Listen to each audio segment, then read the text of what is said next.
udah parah, alhamdulillah ijabahnya Allah, normal kembali. Ya. Nah, tapi pakai wortel, jangan bosan tiap hari makan wortel terus. Kayak Popeye ya. Oh, Popeye bayam ya. Bayam. Kelinci ya, kelinci ya.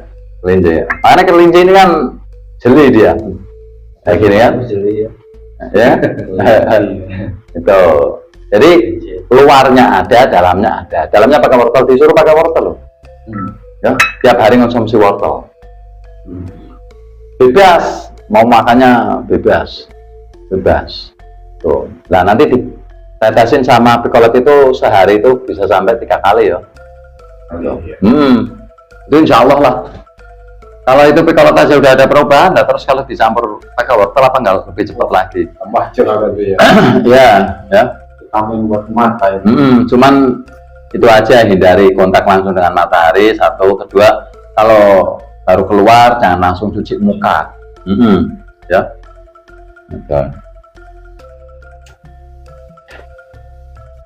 Selaput ini kotor. Iya, kadang-kadang keluar kayak lendir. Iya, nah makanya kan ya. Iya. Makanya jangan kalau keluar diemin dulu, tenang. Ya, nanti kayak keluar kayak gini kan. Nah ini kotoran nih. Nah makanya kalau jangan langsung cuci muka, ini nanti di kornea. Selaputnya namanya. Nah ini kotor, airnya tebel. Itu kan kalau dioperasi cuma di kelotok ya. Iya. Iya kan? Itu buktiin. Makanya pakainya kalau itu asli itu herbal, nggak campuran kimia, aman. Ya. Tuh. Banyak kasihan orang-orang itu kadang sudah kayak gini ya. Dia berobat ini kayak capek. Bukan capek apanya, capek duitnya. Iya. Nah, tapi kalau pakai itu capek nggak?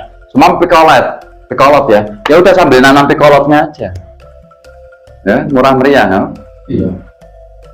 Kebun banyak. Wortel murah meriah. Murah pasar. Tuh. Bagus kok. Jadi herbal itu ribuan. Yang penting kita jangan pernah bosan aja untuk nanya. Intinya kita itu harus rutin, telaten gitu ya, sabar. Iya. Sama sebenarnya penyakit itu juga datangnya sedikit-sedikit. Cuman kadang kan orang nggak merduliin. Iya.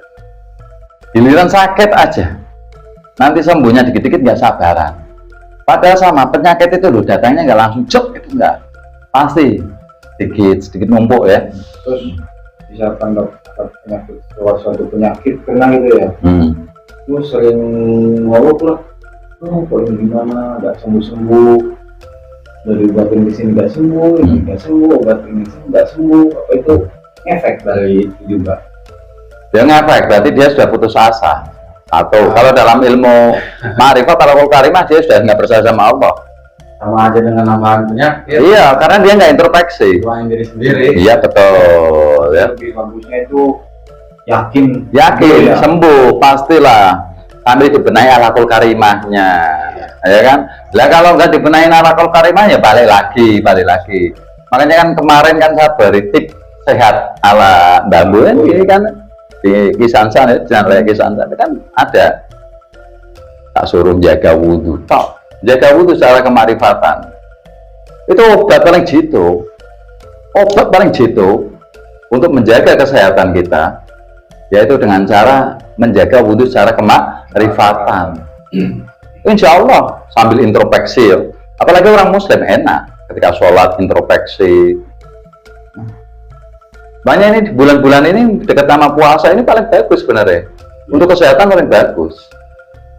Ya karena apa? Kapasitas untuk berbuat dosa lumayan dikurangi lah.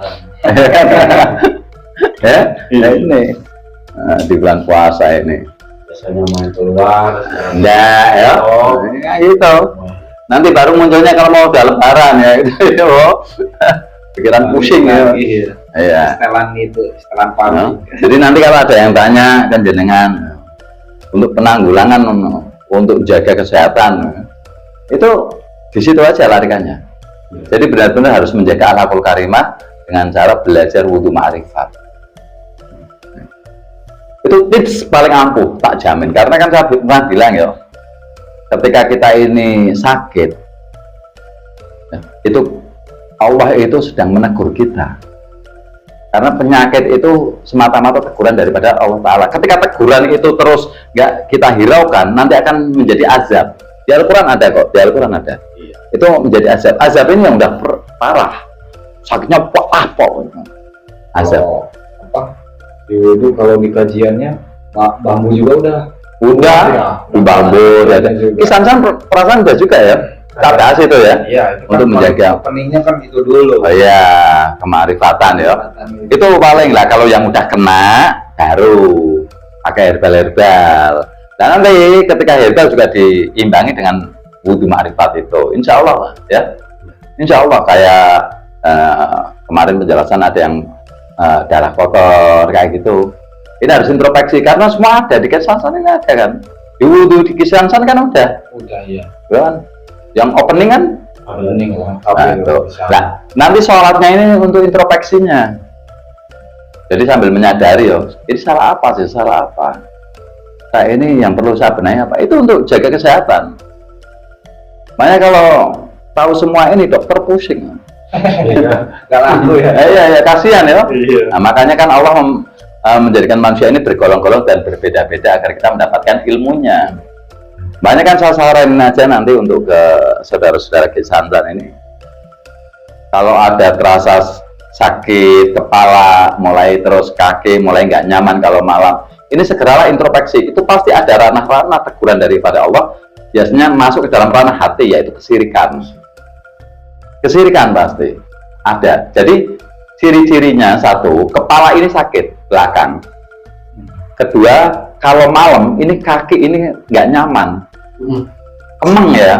Nah itu berarti ada ranah kesirikan. Nah, sirik ini bisa macam-macam, sirik dohiriyah atau sirik batiniyah. Paling parah ini kalau sirik dohiriyah. Sirik dohiriyah paling parah. Kadang orang bilang, saya kok nggak nyembah berhala. Ya enggak, memang lah. Tapi kalau seumpama kayak klenek-klenek, apa nggak sirik batiniyah? Sirik dohiriyah. Ayo, soalnya hadiahnya ya. Iya. Pegang. Nah, di tempat jenengan ada nggak kalau lebaran disuruh naruh kupat di atas pintu, ada nggak? Nah, itu kan ngawur. Nah, itu tak kasih filosofinya ya. Jadi maksud disuruh naruh kupat itu ngukuh atau mengkekan bahwa ini itu sifat empat kita ini disuruh kita mengendalikan sifat empat kayak gitu. Kupat kalau di sana namanya kupat bebet nantang angin. Taruh di sana. Iya. Ya. Jadi kupat itu ngukuh barang apa? Atau kita ini harus bisa mengendalikan sifat empat kita. Kalau lepet ini dari bahasa lepat atau salah, ya kan? Jangan coba lihat, yang namanya lepet ini katanya banyak nggak? Banyak ya. Banyak. Artinya kita harus sadar. Kalau terlalu banyak ikatan, ini nggak bisa dimanfaatkan, makanya susah, nggak nyaman. Sama dengan manusia, ketika ikatan dunianya banyak, itu nggak lepet kan? Jadi kita ini jangan seperti lepet, perlu mengingatkan. Ataupun kita ini harus mengingat dosa-dosa kita atau salah-salah kita, maka dikatakan lepat. Nah gitu. Enggak, kok dipasang lah, terus dipasang efeknya dari mana? Justru nanti yang saya takutkan ketika menjadi keyakinan, akhirnya menjadikan namanya syirik batiniyah. Ini itu cuman apa namanya, hiasan doang bahwa ini itu apa, menandakan hari raya. Iya. Makanya kan dulu ini orang tua dulu ini mengasih tahu biar nggak punah, maka dikasih hiasan kayak gitu. Bukan kok ditaruh bener, enggak. Lama badir nggak kemakan kan? Padahal kalau di syariat Islam, oh itu ada isinya. loh, ada isinya. Kita kira yang kan kosong-kosong gitu. Wah, ada isinya. Kupat ya, kadang ada padinya juga itu. Oh, iya kan? Padi ya. Oh yang kuning gitu, yang gini. Nah, itu filosofinya, padi ditaruh di atas pintu. Artinya apa? Kita ini harus selalu merunduk dan sombong. Ada pasor gitu. Iya, ada pasor seperti pohon padi. Semakin berisi semakin merunduk. Lah itu bukan kok dipasang bener, itu enggak. Terus ngefeknya dari mana? Saya pengen tanya. Ayo, ngefeknya dari mana? Sama dengan ketika jangan pernah lihat di atas pintu dipasang tapal kuda. nggak tahu kalau itu saya. Nah, ada. Itu kan cuma menyimbolkan agar apa, perjalanan kita ini harus punya dasar yang kuat seperti sepatu kuda gitu. Berarti harus belajar ibadah yang benar, maksudnya kayak gitu. Filosofi kias Biasa. iya, cuman kan orang nggak paham ya. Iya. Kalau jagung dulu saya sering lihat nenek jagung ditempelin di hawu apa. Nah, itu buat dikeringin buat benih. Itu kalau itu kan memang ada manfaatnya. Ya, Kalau yang nggak ada manfaat tanda-tandain ya. Kalau panen jagung, Wah, saya pernah lihat itu dijemur. jagung yang tuanya, Iya. nanti kalau masih basah diikat dan tuangin di bawah. Ah, Awal itu. itu biar awet lah. Itu kalau itu kan memang Buat benih itu. benih ya, itu kan bukan buat apa-apa, memang buat benih. Iya. Ya kalau yang nggak masuk akal itu katanya biar rumah kita aman, biar apa, nggak masuk akal. Iya, nggak masuk akal ya. Nah, kalau ada kayak gitu terus rumah nggak dikunci, itu tetap nggak aman. Ya kan? Jadi kadang filosofi kias, tapi orang ini ditelan mentah-mentah ya. Man, jangan ditelan mentah-mentah. Ya. Bahaya nanti. Kasihan. Ya nanti bahaya. Contoh kayak ada katanya ini temannya mau jual rumah, ya nggak laku-laku kayak gitu. Nanti datang ke orang disuruh kayak gini, disuruh ngasih ini, enggak. Iya. Justru itu nambahin. Air tambah rungsek kalau orang Jawa bilang. Iya, mendingan dibersihin. Ibaratnya apa ya? Udah tertimpa apa? Tangga. Sudah jatuh tertimpa tangga. Ya. Jadi yang benar ini dibersihin. Maka ada kata-kata an-nadhafatul minal iman. Dibersihin dari apa? Dari kesyirikan, dibersihin dari kemusyrikan, kayak gitu loh. Hati kita ini biar bersih, karena semua itu Allah Ta'ala yang merekayasa, kan kayak gitu. Jadi harus bikin itu kayak apa? Rumahku istanaku gitu. Betul, rumahku istanaku dalam syariat itu janate, rumahku surgaku, kan kayak gitu. Ya, enggak malah dikasih apa siapa ya rusak. Aku surgaku. Kadang yang aneh lagi, ini kadang aneh lagi. Sebenarnya dari ulah orangnya sendiri, tapi nanti diprovokasi katanya ada orang lain yang bikin. Ini contoh. Ini maaf ya, contoh. Ada warung atau apa ini kurang laku kayak gitu. Mungkin memang suatu keadaan ataupun apa. Lah ini nanti datang ke dukun, datang katanya ke orang pinter ataupun apa. Nanti dikasih kayak gini, ditempel. Nah ini kan sebenarnya yang mendatangkan sendiri, ya kan? Iya sih. Soalnya gini, kalau jualan hati kita rungsep, wajah kita rungsep, orang lain mau beli juga, terus orangnya wis balik ya. Nah itu samanya kayak gitu. Kitanya sendiri. Samanya kayak gitu ya. Jadi sebenarnya dari diri kita sendiri. Nah kalau datang ke orang pinter atau ke apa, nanti timbul-timbulnya diprovokasi. Oh sana ini nggak seneng, padahal belum tentu. Padahal mungkin dari diri kita sendiri. Ya itu dikasih ini, kasih ini, nutup sendiri ya. Padahal kan semua ini yang memberikan kan Allah Ta'ala, bukannya lari kepada Allah Ta'ala, justru lari ke hal-hal yang menjadikan kita kesyirikan. Nah ini yang paling bahaya ya. Nanti salah-salahin orang ya. Lucu. Dari sini itu ya, diri kita itu udah dikasih apa namanya, udah hebat lah istilahnya ya. Kalau bisa apa namanya menggali. Loh Allah ini kan sifatnya Rahman Rahim. Jadi manusia ini dikatakan kan makhluk yang paling sempurna sebenarnya. Cuman kadang kurang pede ya, kurang percaya diri ya. Padahal Allah ini sudah menjamin semuanya. Contoh ya. Ketika jenengan ini ibarat punya suatu majikan, ya punya majikan jenengan ini sebenarnya baik, nggak usah diminta aja, jenengan ini pasti kekurangan apa langsung diberikan, perhatian kepada jenengan. Tapi coba jenengan perintahnya majikan jenengan ini nggak jenengan lakukan, akhirnya gimana? jadi itu sama susah kan akhirnya jenengan. Nah, sama ketika tapi coba jenengan menjalankan perintah majikan jenengan dengan baik, majikan jenengan tambah perhatian nggak sama jenengan.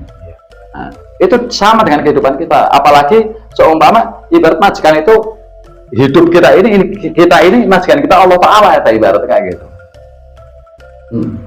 Tinggal kita menjalankan apa yang diperintahkan oleh Allah Ta'ala. Nanti kita hidup itu kayak seperti menjalankan amanah. Ya, betul. Karena kan ada ini tak campur tidak apa-apa masuk ya. Nah, ngobrol buat ngopi ya ngopi loh ngopi. Nah. Ya kan kita ini diturunkan ke dunia kan cuma membawa amanah sih. Makanya kan ada rasa sakit itu karena apa? Kita melanggar perintah-perintahnya Allah. Teguran sakit. Kalau kita menjalankan suatu perintahnya Allah Ta'ala dan amanah yang Allah Ta'ala ini berikan kepada kita ini, kita menjaganya benar baik-baik, Allah nggak bakalan memberikan teguran sakit. Makanya kan di Kisah San itu loh, opening itu. Iya. Nah, itu kan melanggar wudhu kan berarti melanggar perintahnya Allah Ta'ala sih. Ya. Oh, ini. Jadi emang jadi benar-benar kita harus mengikuti perintahnya Allah Ta'ala. Benar kata Mas Ari, kita ini dapat amanah. Maka ketika di sejarahnya Rasulullah ini punya ibu namanya Aminah. Artinya kan kita ini membawa amanah. Karena apa? Punya bapak namanya Abdullah. Kita mengabdi kepada Allah. Ya karena jangan melanggar perintahnya, ya kena teguran. Sama coba jangan punya majikan, jangan melanggar perintah-perintah majikan jangan. Kedenda nggak jangan? Kepecat nggak? Iya kan? Ditegur nggak jangan? Ditegur. Sama. Kita sama Allah, kita melanggar perintah-perintahnya Allah, nggak menjalankan ke perintah-perintahnya Allah, ditegur kan? Iya. Sama dengan kita punya majikan, kita nggak menjalankan perintah-perintah majikan kita, ditegurlah kita. Sama nggak? Sama. Nah itu ya Mas Ari ya. Iya. Nah, sama kayak gitu. Benar kata Mas Ari. Kita ini membawa amanah. Kita disuruh menjaga amanah yang dari Allah, agar kita bisa mengabdi kepada Allah. Melanggar, kena, ya, tegur, sakit. Nah, makanya kalau sakit kan pernah saya bilang, ketika kita ini masih ada penyakit di diri kita, atau kita ini masih rasa sakit, punya sakit, ini jangan pernah menyalahkan makanan, minuman, keadaan, cuaca atau orang lain, tapi introspeksilah kepada diri kita sendiri, karena itu semata-mata teguran daripada Allah Ta'ala.